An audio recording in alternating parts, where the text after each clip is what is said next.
What up, guys? It's Don over to Patch Woodworking. I'm here to show you how to build some cool shit, baby. This is the first ever YouTube video that I've ever made, so bear with me. It's not perfect. I don't really know how to operate computers and cameras and all that, so I've been figuring it out as I go. It's been a whole ordeal. To me, that stuff's like Chinese arithmetic, and I don't understand a lick of that. So, yeah, just bear with me, guys. But I've always wanted to get into YouTube, and I'm happy I'm doing this. It's been a huge learning process, but I got so many people that come up to me or, see my work, and they go, man, how'd you make this, or how'd you do that?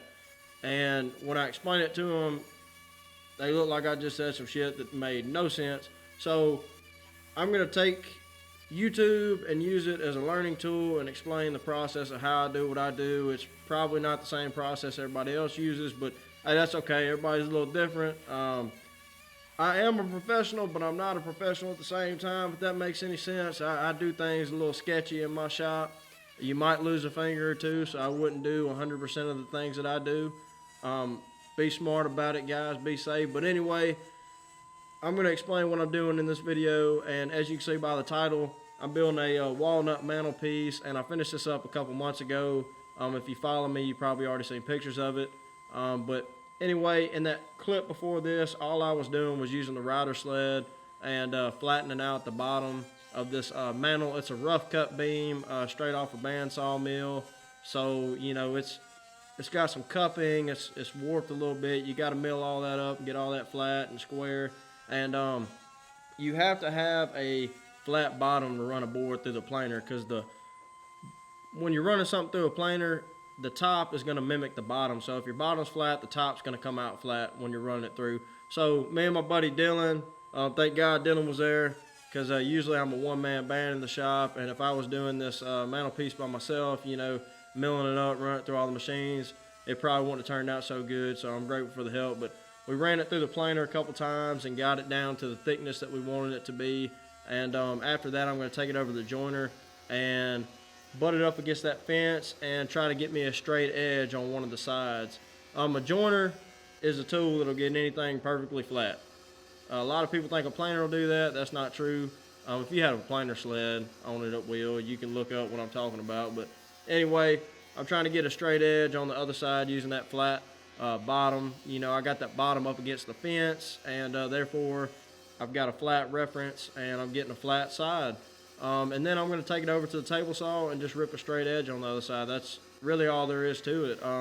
The milling process, to me, is the most important process in any project. You want to get your lumber perfectly square, milled up the way you want it to be. But it's so rewarding to me, because you get to see your piece kind of come to life. You get this rough cut piece, and you get to see it come to life as you whittle away at it and all that. So it's pretty rewarding to me. I like it. But anyway, I'm going to take it over to my table saw next. And guys, my table saw is straight out of 1985. It should have been condemned a long time ago. That table saw has seen better days, but it gets the job done. It's known for taking fingers. I cut 2 of mine in half last January. The doctor sewed them up back together. They look pretty good. Well, it really depends on how hard you look at it, how good they look. If you're barely glancing, they look great. If you're looking real hard, you're like, damn, I don't know what the hell I'm looking at. But anyway, it is what it is. It happens in my business. But I had that table saw maxed out. I had the blade all the way up trying to make that first cut, and I flipped it over and cut this little strip that was left off the bottom. And that's really all there is to it for that. And I'm going to take it over to the miter saw after this and just cut it to length and get it square. This beam, the clients wanted it really rustic, so I'm going to leave all those cracks open and stuff. It's dried out as much as it's going to dry out. So it might do a little more cracking, it might not. You never know about wood. It's kind of bipolar, kind of like a woman. That's what I tell my wife all the time. But yeah, she'd be shaking her head at that one. But anyway, I'm just cutting these ends off using my Rigid miter saw. Rigid, baby, if you want to sponsor me, I'm here. Y'all are my brand. I love y'all to death. All my tools are Rigid. I'm saying all my tools are Rigid, and there's literally a DeWalt planer in the background. But yeah, that's it for the milling process, guys. Alright guys, it's another day in the shop working on the mantel piece. I woke up this morning, sprinkled a little sawdust in my coffee. I'm feeling pretty damn good, you know what I'm saying? So what I'm going to focus on is I'm going to drill the holes for these poles to slide into, and I'm also going to make a little template and recess this bracket in with the router. I got this off of Etsy. It came in the mail yesterday. It's pretty damn sturdy. I like it. But essentially how this is going to work is this bracket's going to mount to the wall at the client's house, and the mantle's just going to slide on. And I'm going to drill those holes using this 1/16 auger bit. This is a big ass bit. I ain't never seen nothing like it before. We're going to try to rig this up on the drill press to do that part of the build. It's going to be some sketchy shit. I ain't never done it before. We do a lot of sketchy shit in the shop. So let's see how this goes. I'll tell you what, guys, hearing my voice on camera is just crazy to me. Like, you think you know what you sound like, then you hear your voice on a video and you're like, damn, I sound halfway stupid, you know. Guys, I'm from North Mississippi, so I got a little crunchy twang to my voice. Sometimes you probably can't understand what I'm saying. I mumble, so please bear with me. I'm sorry about that. It's probably torture. If you made it this far in a video, God bless you. But anyway, in this clip, all I'm doing is setting the bracket, the mounting bracket for the mantle, because it's going to be a floating mantle, so you got to have a bracket. All I'm doing is setting that on the back of the mantel piece, and I'm tracing out where it's laying. I took my tape measure, my square, and made sure it was even on both sides, and just lined everything up the way it needs to be. This is pretty crucial. You need to make sure everything's pretty accurate when you're drawing out your marks where you're going to drill the holes, because guys, if you're just the slightest bit off, that bracket is not going to slide into place like it should be. And to be honest, guys, when you're doing stuff like this, or at least in every case of everything I've ever built, nothing ever goes right. 99% of the time it's going to go wrong. You might get lucky every now and then. You know, a blind squirrel finds a nut every now and then, I think is the saying. But for most of the time it goes wrong for me. Nothing fits like it's supposed to, and I got to go back and do a lot of work to get everything to fit just right. And that's just what happens when you're building stuff by hand. You know, humans ain't computers. But guys, right here, I'm laying out the mantle on the drill press, and I'm getting out the roller stands, getting this thing level to drill my holes. And I'm going to use a drill press because the drill press will drill straight down. If you do it by hand with a battery powered drill, you could get off a little bit, and you know it's not going to fit right. And right here, guys, I kind of messed up, and I really don't even know how. For some reason, I guess the bit was trying to take out so much material at one time, drilling into it, and it's walnut too, so it's a tough ass wood, that it just tried to pick the whole mantle up off the little table there. And thank God I had it clamped, but I had to go back and kind of figure out what I did wrong, and figure out a better way to do it. But I clamped it down again, and you can see, guys, and it was like this drilling out every hole. Look at the handle of the drill press at the top of the screen, how it's kind of jerking back and forth. That's me fighting the drill press, trying to keep that drill from digging in too deep and drilling too deep at one time. I mean, it was like this for every single hole I drilled, and my drill press only goes 3 inches down, so I did have to end up doing a bunch by hand with the battery power drill. But I really don't know what was going on. I never have problems out of that drill press. I had it on the lowest speed it'll go to, which you're supposed to do with hardwoods, I think. But, you know, I could be wrong, guys. I don't know everything. But anyway, you know, right here you can see me going back and drilling everything out by hand. And I had to get it down to 6 inches. That's how long the posts are on that bracket. So I just repeated this process for every hole. And I was actually shocked that rigid was drilling out as well as it was with that big bit, removing all that material. Well, I take that back. I ain't shocked about it, because rigid, that's a badass tool. They tough as hell. Rigid, hey, if you're listening, baby, where's that sponsorship at? I'm here now. Any day, anytime. Let me know. Just holler at me. But anyway, guys, I got a little stick, a little piece of wood, a little scrap piece, and I put a mark at 6 inches on it. And I'm just sticking it down in that hole to make sure I hit my depth and get everything the way it's supposed to be. And I'm taking the air hose and blowing all that excess out to make sure I get an accurate reach. But the next step is just inlaying the bracket on the back of the mantle, and that was a process too. All right, guys, next up, what we're gonna do, we're gonna make a template, and we're gonna inlay the bracket for the mantle. I'm gonna use a router. I got some strips to make a template out of. I got some painter's tape. I got some good old trusty Star Bonds, so we're gonna see what we can do. All right, guys, all I'm doing right here is just taking some painter's tape, and if y'all remember earlier, I had put that bracket on the back of the mantle and traced out exactly where it was gonna lay. And I'm taking that painter's tape, taking the edge of it, and buttoning it up to that pencil mark that I drew out earlier. And I'm just going to, after I lay all the tape out, I'm gonna take some scrap pieces and some Star Bond, and I'm gonna kind of glue them on. And Star Bond is a CA glue. So you spray it with this little accelerator spray, and it's like some magical shit happens, some mystical shit, okay? It just dries within 5 to 10 seconds. It's awesome.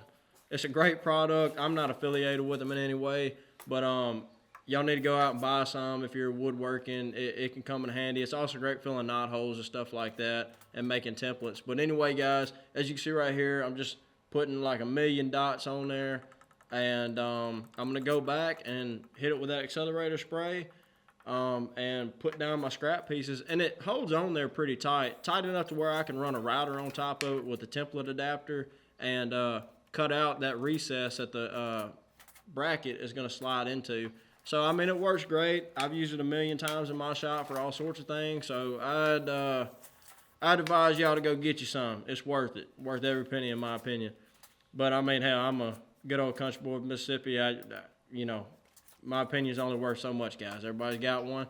Anyway, you take your router like I'm doing here, and all I'm going to do, I got that template adapter on there, that, whatever you want to call it. It's a little thing you screw on where you can run it up against boards. And I'm just cutting out a recess for that bracket to slide into. And I hate router work. I don't know how guys make it look so easy on YouTube. And I'm only taking off a little bit at a time. You don't want to take off your full depth all in one go. Like that bracket, the back plate on it's a 1/4 inch thick. I would not cut in a 1/4 inch at one time. I'd do a couple 16ths, work your way to an 1/8, and then a 1/4, you know. Because a router can get away from you, especially a big one like that.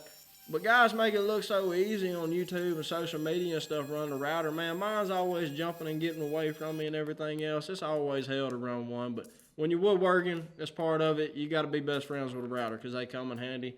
And anyway, guys, I got that recess cut out. Went back with a chisel, kind of cleaned it up a little bit. And right here you can see, look, I'm just peeling that tape off after I took off that scrap pieces of wood. That was my template. And there's no glue drops or anything on the wood, so you don't have to sand anything off. So it works great. You know, it's a great little trick and a great little thing to use in your shop.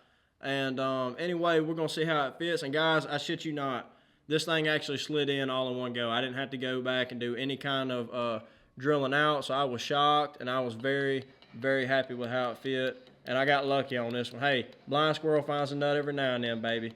Ain't no doubt about it. But yeah, guys, I was real happy with how that bracket fit in that recess that I cut out with the router. And like I said, that kind of got lucky on that one. I can't believe it fit perfectly like it did on the first go. That usually never happens for me. But anyway, guys, now I'm just going to start the sanding process. And all there is to that, well, I could spend days sanding a project trying to get it perfect. And that's usually what I do. But this client wanted a rustic mantle. So, you know, that's why we're leaving all the cracks open. And I'm not going to sand it through the whole process and get it feeling like glass. I'm just not going to do that. They want a rougher feel to it. So I'm taking my belt sander with some 80 grit, getting all the mill marks off. And then I'm going to take my orbital sander with some 100 grit and just go over it and get it nice and slick. And I think I only sanded up to 150 on this project, which is smooth, but it's not really, really smooth. I did water pop in between sanding, which you'll see what water popping is in just a minute if you don't know what that is. Essentially, all it does is you just take a spray bottle, spray your whole piece down, wipe off all the excess water, and let it dry. And all that's going to do is raise the grain up. And when you go back and sand again, it's much, much smoother. And it gets a lot of, let's say, scratches and marks and stuff out too. It helps bring those out, and you can sand those off. But anyway, after that, all I'm going to do is use the good old trusty blowtorch, heat up my branding iron, and just stamp my logo on it. And that's signed, sealed, and delivered, baby. That's all there is to it, pretty much. And next, I'm going to put a finish on it, and I'll tell you more about that finish in just a minute. But yeah, you just see me burning my logo on. I do that with every piece I make because that's my trademark, man. You got to sign your pieces. I'm going to use a wood oil on this because this client wants something that's going to soak into the wood and not sit on top. So I've been using this for a while on things like cutting boards, charcuterie boards, a bunch of other random things that I made. But I'm going to use Atomic Finishes wood oil. And the only reason I even started using this product is because I thought the logo was cool because they got like a monkey in a spacesuit. I thought that was dope. So I bought a jar of it, and it's been the best wood oil finish that I've ever used. So I'm gonna slap some of this on this mantle, and I'll show you the result.